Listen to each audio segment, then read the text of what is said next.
మన వ్యూవర్స్కి ఎలాంటి గందరగోళం లేకుండా సింపుల్గా చెప్పాలి ఏమిటి అంటే, వీళ్ళు ఇచ్చినటువంటి ఎలక్షన్ కమిషన్ కానీ చీఫ్ ఎలక్టోరల్ ఆఫీసర్ ఇచ్చినటువంటి లెక్కల ప్రకారం కానీ సాయంత్రం ఉదయం 7 గంటల నుంచి సాయంత్రం 5 గంటల వరకు ఎంత పోలైంది పర్సంటేజ్ ఆఫ్ ఓట్స్ 68.04%. ఇంత పోలైందని ఇచ్చారు.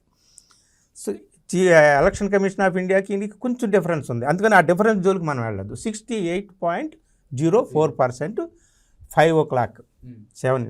సో ఆ తర్వాత టైంని ఎక్స్టెండ్, ఆ తర్వాత ఇక వీళ్ళు ఏం చెప్పారంటే ఎలక్షన్ కమిషన్ అధికారులు చాలా పెద్ద పెద్ద క్యూలు ఉన్నాయి చాలా బూత్స్లో, ఇది కంటిన్యూ అవుతుంది, ఎంతవరకు కంటిన్యూ అవుతుంది ఏమిటి అనేది వాళ్ళు ఏం చెప్పలేదు.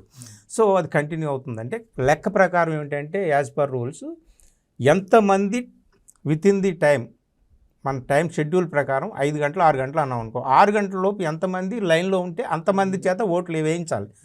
అది రాత్రి 10 అవుతుందా 12 అవుతుందా తెల్లవారి 6 అవుతుందా అనేది కాదు, కాబట్టి అది వేయించాలి.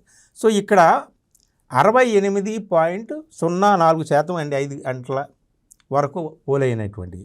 ఆ తర్వాత ఇంకొక అప్డేట్ ఏమి ఇచ్చారంటే 8 గంటలకి, రాత్రి 8 గంటలకు దాకా పోలైంది ఏమిటి ఎంత అని చెప్పారు, 68.12%.